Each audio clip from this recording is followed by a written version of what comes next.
Hey, what's up everybody? Thank you for stopping by and let's learn about the timeline of ancient India.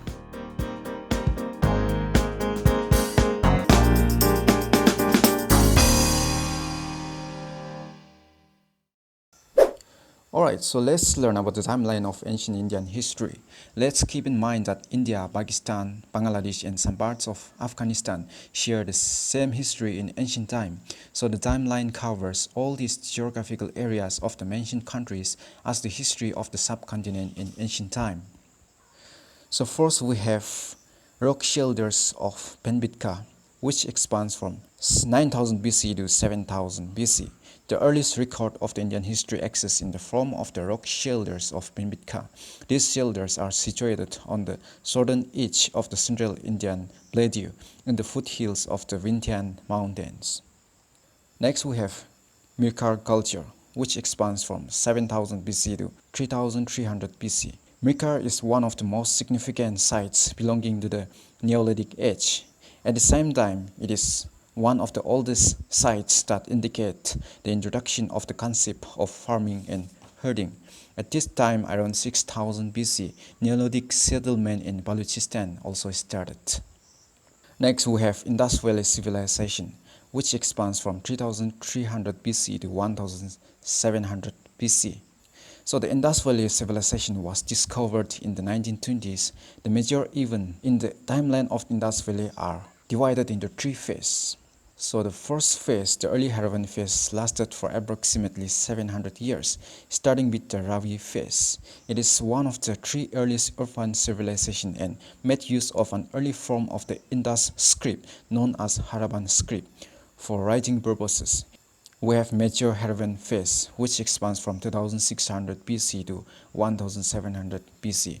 The Major Harappan phase started around this time frame, and large cities and urban areas started emerging and the civilization expanded to over 2500 cities and settlements. And last we have Late Harappan phase, which expands from 1700 BC to 1300 BC. However, one can find many elements of the Indus Valley civilization even in the later cultures. Alright, so next we have the Vedic period. So Vedic period can be divided into two phases known as Early Vedic Age, which expands from 1700 BC to 1000 BC, and later Vedic Age, which expands from 1000 BC to 500 BC. So let's see about the early Vedic age. So the early Vedic period represents the time period when the Rig Veda was compiled. During this period, the king was believed to be the protector of the people who took an active part in the government. The caste system started becoming rigid and the families started becoming patriarchal. The major events of this time are mentioned below. So 1700 BC.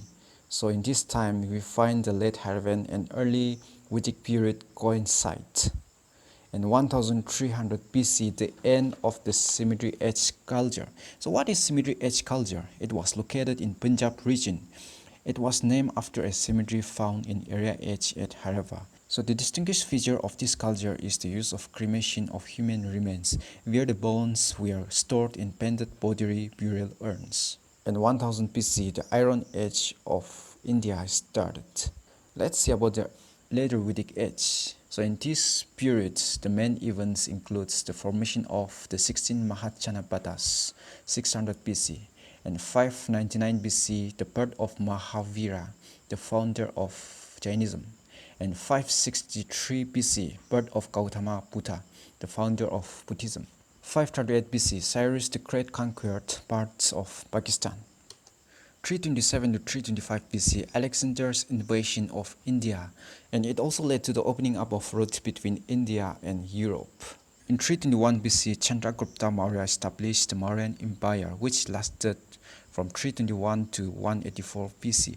Ashoka reigned from 269 to 232 BC. So Ashoka was died in 232 BC and was succeeded by Dasaratha.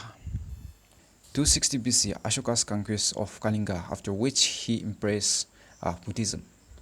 250 BC, the third Buddhist council at Pataliputra was held.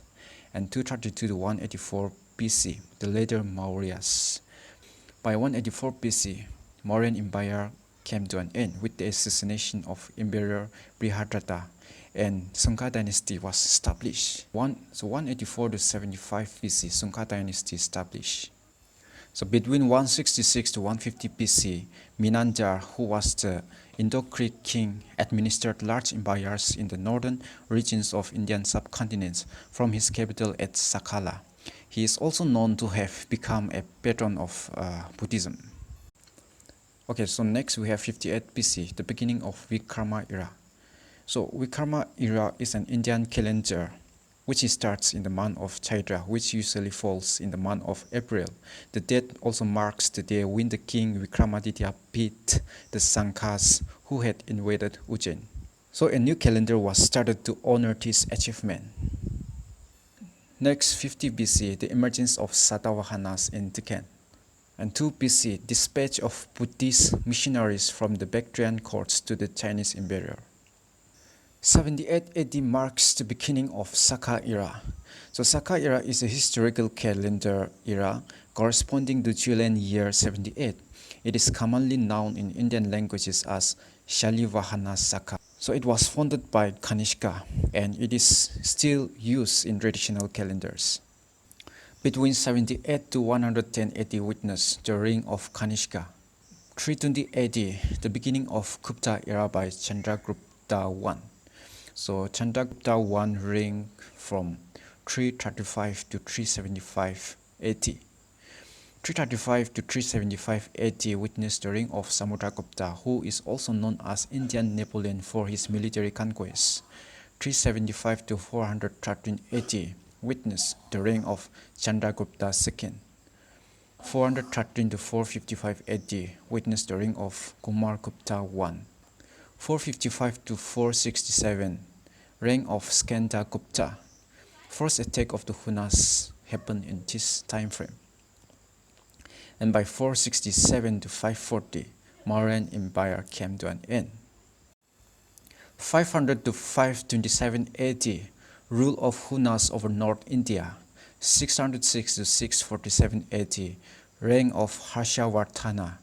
625 AD, commencement of Hijra era, and 630 to 643, visit of Huinsang in India, and 712 AD, Arab conquest of Sind.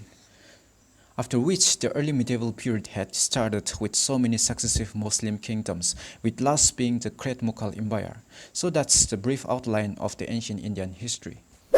Thank you everyone for stopping by. Please hit the like button and subscribe to my channel so you won't miss the next learning session. Stay tuned and see you all again.